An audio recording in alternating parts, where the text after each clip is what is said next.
আদালত এই কিছু একটি রুল জারি করেন যেখানে গভর্নমেন্টকে সরকারকে জবাব দিতে বলা হয়েছে যে কেন তাদেরকে নির্দেশনা দেওয়া হবে না এই সব ব্যাপারগুলোতে কার্যকরী পদক্ষেপ নেওয়ার জন্য।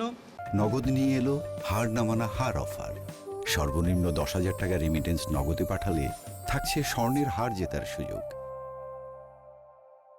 এবং যেই ইলিগাল হর্স ট্রেডটা হচ্ছে, অবৈধ ব্যবসা, ঘোড়ার মাংসের অবৈধ ব্যবসা হচ্ছে, সেটা বন্ধের জন্য কেন কার্যকরী পদক্ষেপ নেওয়া হবে না এই ব্যাপারে সরকারকে শোকজ করা হয়েছে। এবং অন্তর্বর্তীকালীন আদেশ হিসেবে কয়েকটি আদেশ দেওয়া হয়েছে।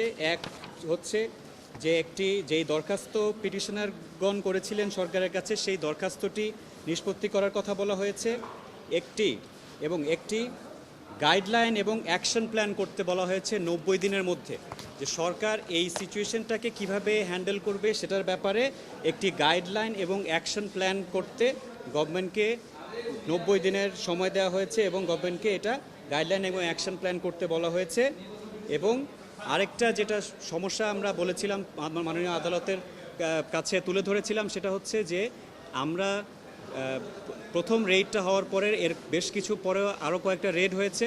রেড হওয়ার পর এখন যেটা হচ্ছে, কিছু আইনশৃঙ্খলা নিয়ন্ত্রণকারী ফোর্সের যখন রেডগুলো হচ্ছে, ওনারা ভেবে খুঁজে পাচ্ছেন না যে এই ঘোড়াগুলোকে, তারপরে যখন ওনারা ঘোড়াগুলোকে উদ্ধার করছেন ওনারা কি করবেন, তখন ওনারা আবার এই ঘোড়াগুলোকে আবার খোলা বাজারে নিলামের মাধ্যমে বিক্রি করে দিচ্ছেন। ইনস্ট্যান্টলি লোকাল মানুষ আবার সেই ঘোড়াগুলোকে কিনছে এবং আবার তারা সেইখানেই আবার বাজারে ফুড মার্কেটে আবার এই ঘোড়াগুলোকে দিয়ে দিচ্ছে। তো তাতে যেটা সমস্যাটা হচ্ছে যে রেড হয়েও কোনো লাভ হচ্ছে না, কারণ ঘোড়াগুলো আবার যেই মানুষের খাবারের প্লেটেই চলে যাচ্ছে।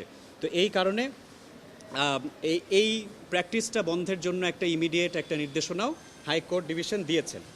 এবং আরেকটা আমরা চেয়েছিলাম, যেটা হাইকোর্ট ডিভিশন বলেছেন, এটা পরে সরকারের জবাব পাওয়ার পরে, সেটা হচ্ছে যে এই যখনই ঘোড়াগুলো রেস্কিউ করা হবে সেগুলোকে রাখার জন্য ফ্যাসিলিটি তৈরি করা, সেটা একটি লং টার্ম ব্যবস্থা, সেটা আদালত পরে এটা কনসিডার করবেন বলে আমাদেরকে বলেছে। তো এই হচ্ছে, এবং আমরা সরকারের যেই ডেপুটি অ্যাটর্নি জেনারেল মহোদয়রা ছিলেন ওনারাও এই অর্ডারগুলোকে সাপোর্ট করেছেন, ওনারা সেটার বিরোধিতা করেন নাই।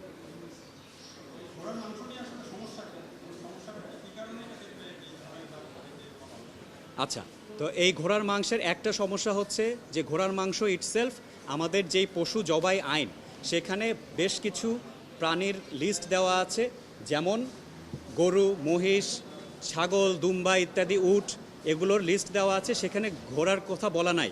তো অ্যাজ সাচ প্রথমত হচ্ছে ঘোড়ার মাংসটা, ঘোড়াকে জবাই করাটাই অবৈধ, মাংসের জন্য জবাই করাটাই অবৈধ। আর সেকেন্ড কথা হচ্ছে, যেটা পাবলিক হেলথ একটা ইস্যু, সেটা হচ্ছে যে যেই ঘোড়াগুলো জবাই হচ্ছে সেগুলো সবগুলোই অসুস্থ ঘোড়া। কারণ হচ্ছে সুস্থ ঘোড়াকে কেউ জবাইখানায় দেয় না, কসাইখানায় দেয় না। যখন ঘোড়ার যেই প্রয়োজনীয়তাটা শেষ হয়ে যায়, সে যখন আর গাড়ি চালাতে পারে না, সে যখন কৃষিকাজে আর ব্যবহার হয় না, তখন তাকে অসুস্থগুলোকেই, যেগুলো চরম অসুস্থ হয়ে যায় সেগুলোকেই দিচ্ছে এবং সেগুলো মানুষ খেয়ে নিচ্ছে, খেয়ে তারা অসুস্থ হচ্ছে, অথবা সেগুলোকে এবং এই যে ওই রেস্টুরেন্টে বিক্রি হচ্ছে, বাজারে বিক্রি হচ্ছে, ফেসবুকেও বিক্রি হচ্ছে, এটাই হচ্ছে অসুবিধা।